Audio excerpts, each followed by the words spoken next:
আজকে বানাবো রেস্টুরেন্ট স্টাইলে চিলি চিকেন। খুব সহজেই এটা বাড়িতে বানিয়ে নেওয়া যায়। তো চলুন দেখে নিই কীভাবে বানিয়ে নেওয়া যায়। প্রথমেই নিয়েছি ছোট ছোট করে কেটে রাখা চিকেন, এর মধ্যে দিয়েছি গোলমরিচ গুঁড়ো, আদা রসুন বাটা, একটা ডিম, লবণ ও সামান্য সয়া সস দিয়ে ভালো করে ম্যারিনেট করে 20 মিনিটের জন্য রেস্ট করতে দিয়েছি। 20 মিনিট পর এর মধ্যে ময়দা ও কর্নফ্লাওয়ার দিয়ে ভালো করে মেখে নিয়েছি। কালারের জন্য আপনারা এর মধ্যে একটু কাশ্মীরি লঙ্কা গুঁড়ো দিতে পারেন। এরপর একটা পাত্রে তেল গরম করে এতে ম্যারিনেট করা চিকেনগুলো একে একে হালকা আঁচে সোনালি রং হওয়া পর্যন্ত ভালো করে ভেজে নিতে হবে।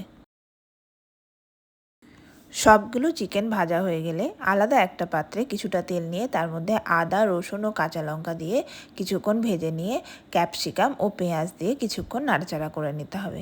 এরপর একটা আলাদা বাটিতে কিছুটা tomato sauce, soya sauce, green chilli sauce ভালো করে মিশিয়ে নিতে হবে।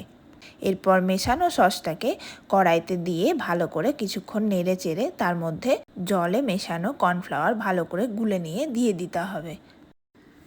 এরপর এর মধ্যে সামান্য পরিমাণ চিনি ও লবণ দিয়ে ফুটতে দিতে হবে।